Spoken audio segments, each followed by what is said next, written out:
Selamat pagi Bapak Ibu dosen serta Kakak Asdos dan teman-teman praktikan sekalian.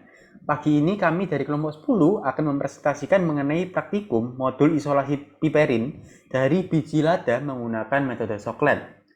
Sebelum kita memulai presentasi, perkenalkan nama saya Christopher Damaris dan ada rekan saya Evelyn Darsono. Tujuan praktikum modul ini antara lain praktikan mengetahui prinsip isolasi piperin dengan alat Soklet. Praktikan dapat menentukan hasil rendeman dan nilai RF dari isolasi piperin dengan alat Soklet, dan tentunya dapat menentukan titik lebur piperin. Oke, selanjutnya saya akan menjelaskan tentang lada. Nah, Indonesia itu merupakan negara yang memiliki kekayaan rempah-rempah yang melimpah. Salah satu rempah-rempahnya adalah lada. Nah, lada merupakan komoditas tertua yang diperdagangkan yang dikenal dengan the king of spices karena nilai jualnya yang tinggi dan volume perdagangannya yang sangat besar dibandingkan dengan rempah-rempah lainnya. Nah, lada hitam itu memiliki nama latin yaitu Pipernicum lin, atau nama lainnya yang biasanya kita kenal dengan black pepper, merica, ataupun sahang. Nah, selanjutnya adalah manfaat dan sifat lada. Nah, seperti yang kita tahu, lada itu memiliki rasa yang sedikit pahit, pedas, dan hangat. Nah, manfaat dari lada itu, seperti yang kita tahu, selain untuk bumbu masakan, ternyata dapat juga untuk menyembuhkan nyeri, menghangatkan tubuh, mengobati diare, dan lainnya. Nah, kandungan lada itu memiliki banyak sekali. Salah satunya adalah alkaloid yang terdiri dari piperin, piperidin, piperetin, dan piperenin. Nah, yang akan kita gunakan adalah piperin, sehingga kita butuh mengisolasi piperin.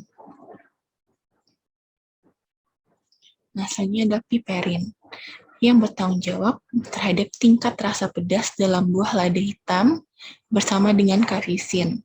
Nah, piperin sendiri itu seperti yang kita lihat di gambar, itu berwarna kuning, berbentuk seperti jarum, sukar larut dalam air, tetapi mudah larut dalam etanol, ether, dan kloroform.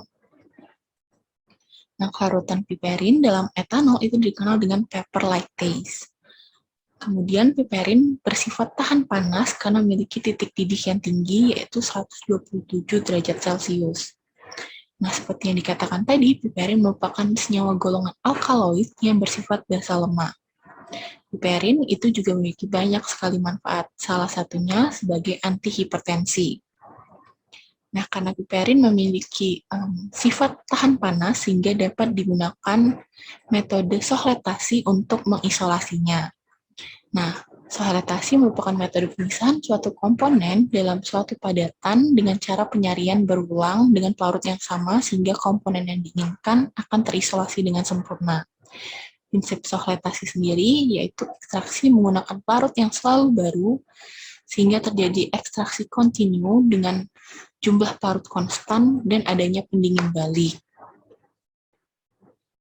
Nah, mekanismenya yaitu dengan cara pemanasan, uap yang timbul setelah dingin secara kontinu akan membasahi sampel secara teratur.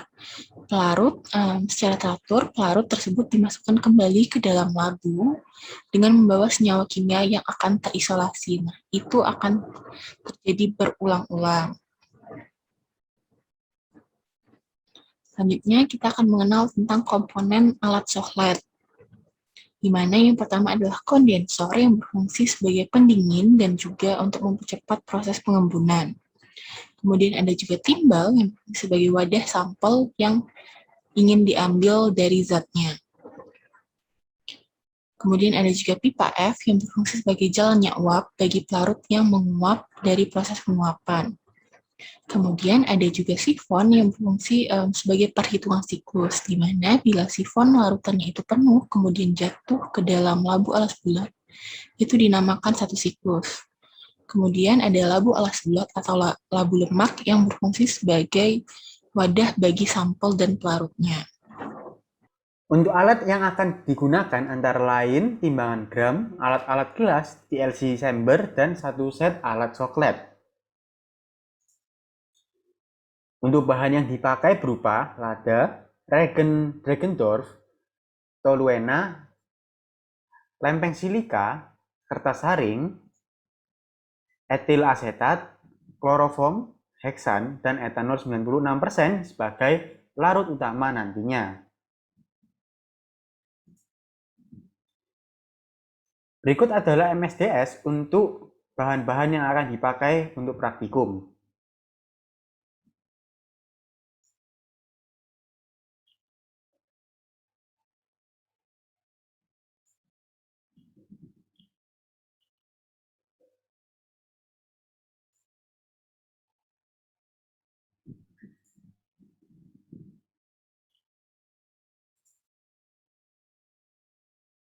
Langkah kerja praktikum modul ini terbagi menjadi dua prosedur yang terdiri dari prosedur isolasi PPR-nya itu sendiri dan identifikasi PPR secara KL satu dimensi dan dua dimensi. Pada prosedur isolasi piperin, awalnya praktikan perlu menimbang serbuk lada seberat 50 gram yang lalu dibungkus oleh kertas saring dan dimasukkan ke alat coklat. Berikutnya etanol 96% ditambahkan sebagai pelarut utama dan proses pada ekstraksi ini terjadi selama kurang lebih 4 jam.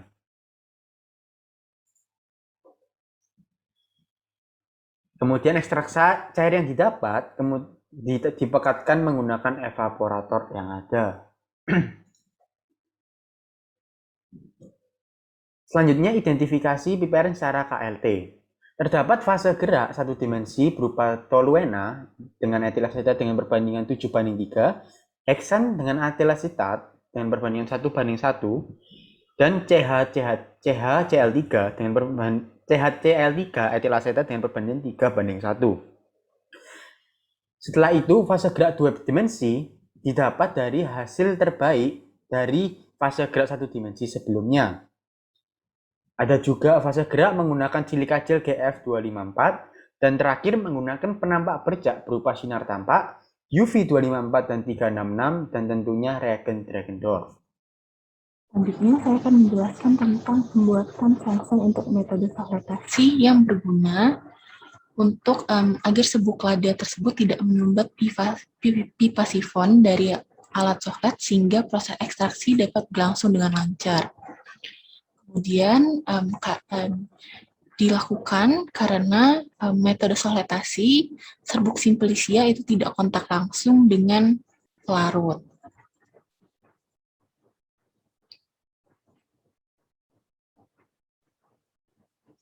Setelah itu adalah proses sortasi di mana pelarut ditambah sebanyak 1,5 sirkulasi untuk mencegah jika pelarut naik itu masih ada yang tersisa di labu alas bulat sehingga tidak menyebabkan pecah. Filtrat dihentikan pada saat sirkulasi tidak berwarna. Ini adalah cairan ekstrak yang diuapkan dengan rotary evaporator sehingga menjadi ekstrak yang kental. Selanjutnya adalah penambahan KOH 10% dalam etanol yang berfungsi untuk mengeliminasi senyawa resin dalam piperin yang dapat untuk mencegah senyawa piperin terhidrolisis menjadi kalium piperinat dan piperidin. Nah, ini adalah kristal piperin yang sudah bersih dari pengolektornya. Kemudian proses pengujian kromatografi lapis tipis, di mana yang dibutuhkan adalah bejana kromatografi atau chamber.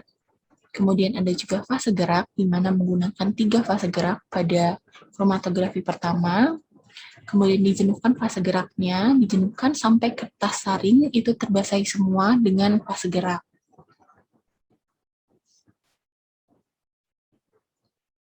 Setelah itu kita siapkan plat KLT, kemudian kita beri batas atas dan batas bawah masing-masing 1 cm atau menyesuaikan.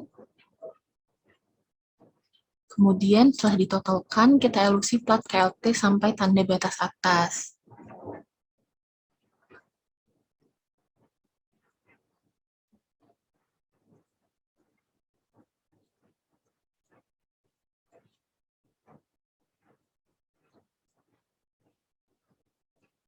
Nah, ini merupakan proses elusi sampai tanda batas atas. Selanjutnya, dari data yang diperoleh, kita akan memperoleh massa serbuk lada yang digunakan sebesar 50 gram. Kemudian massa sampel itu didapatkan dengan mengurangi massa gelas beker plus sampel dikurang dengan massa gelas beker kosong. di mana diperoleh massa sampel sebesar 23,53 gram. Setelah itu kita hitung persen rendemannya dengan massa sampel dibagi massa serbuk lada dikali 100% sehingga didapatkan persen rendeman sebesar 47,06%. Kemudian juga didapatkan titik lebur piperin sebesar 131,5 derajat Celcius yang sama dengan literatur yaitu 131,5 derajat Celcius. Hal ini dapat disimpulkan bahwa senyawa yang kita isolasi adalah benar piperin dilihat dari titik leburnya. Nah, selanjutnya adalah hasil dari kromatografi lapis tipis pertama dengan satu dimensi, di mana kita menggunakan 3 pelarut, di mana pada gambar A adalah hasil kromatografi lapis tipis dengan pelarut kloroform dan etil asetat dengan perbandingan 3:1, dan pada B adalah hasil kromatografi lapis tipis dengan pelarut toluena dan etil asetat dengan perbandingan 7:3, dan pada C adalah hasil kromatografi lapis tipis dengan perbandingan heksana dan etil asetat 1:1. Nah, dapat kita lihat spot antara A, B, dan C, di mana spot A itu terletak paling rendah atau paling bawah, sedangkan spot C itu terletak paling tinggi atau paling tinggi, dan juga paling bersih, dan juga pada B itu spotnya terletak tengah-tengah. Nah, dari ketiga hasil kromatografi tersebut didapatkan jarak tempuh sampel yang berbeda-beda pula dan juga nilai RF yang berbeda-beda, di mana pada toluena dan etil asetat didapatkan 0,7, heksana dan etil asetat 0,85, dan kloroform dan etil asetat itu 0,584. Selanjutnya kita akan melihat hasil kromatografi lapis tipis 2 dimensi, di mana digunakan adalah pelarut terbaik dari kromatografi 1 dimensi yang terbaik, yaitu dengan indikasinya adalah menghasilkan spot dengan jarak tempuh yang tidak terlalu rendah dan juga tidak terlalu tinggi atau berada di tengah-tengah, yaitu toluena dan etil asetat. Nah, fase geraknya digunakan itu harus memiliki sifat yang relatif sama dengan piperin, sehingga tidak mudah bercampur dengan fase geraknya.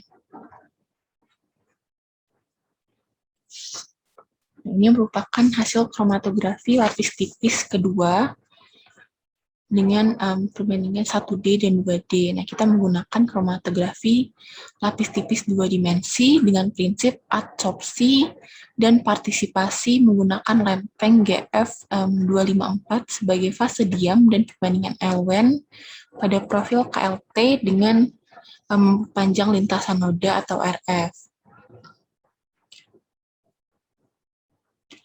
Nah, kemudian setelah itu kromatografi itu dilakukan dengan pelarut itu di fase gerak itu dilarutkan, kemudian lempeng kromatografi itu diputar 90 derajat dan dimasukkan pada fase gerak kedua.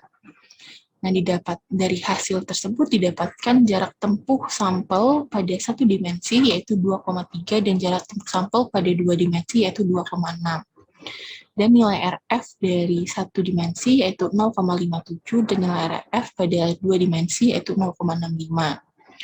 Nah, pemisahan KLT 2D terbaik adalah ketika semua komponen yang dipisahkan dan didistribusikan pada seluruh permukaan dari pelat kromatografi. Nah, dapat kita lihat pada gambar itu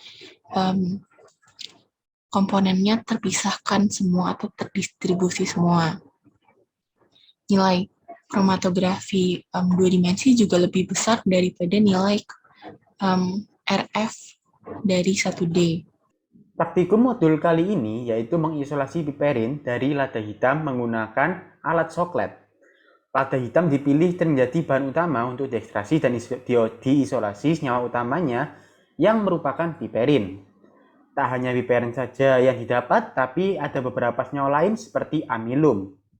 Piperin merupakan jenis senyawa alkaloid yang artinya senyawa metabolit sekunder ini memiliki banyak kandungan nitrogen di dalamnya.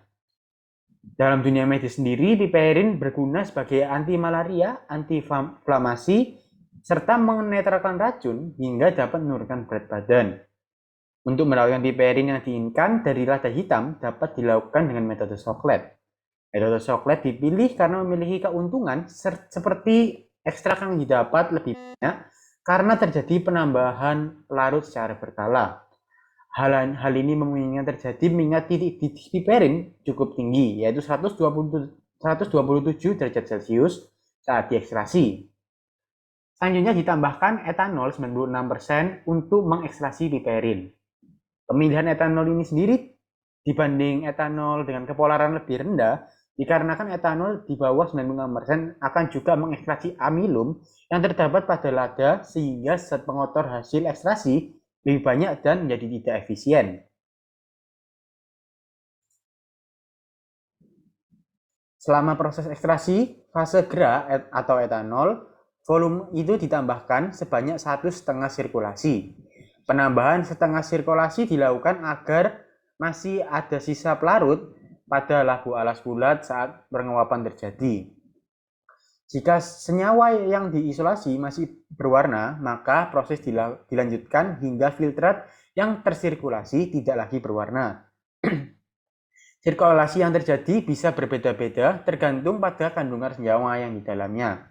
Pada bagian kali ini, sirkulasi dilakukan minimal 4 jam. Jika hasil ekstraksi cair yang didapat terlalu cair, maka bisa dilakukan penyaringan agar senyawa piperin yang didapat yang diinginkan bebas dari senyawa pengotor hasil Socklet. Selanjutnya dimasukkan ke evaporator untuk dipekatkan. Penguapan ini dilakukan agar zat cair yang terkandung dalam senyawa piperin dapat menguap dan meninggalkan senyawa piperin saja.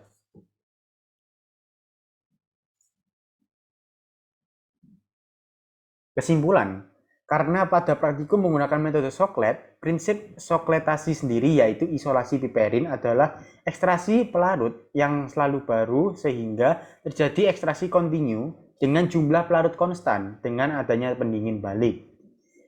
Dari isolasi piperin yang dilakukan didapat rendaman sebesar 47,06% dan titik lebur piperin sebesar 131,5 derajat Celcius yang sesuai dengan literatur 131,5 derajat Celcius.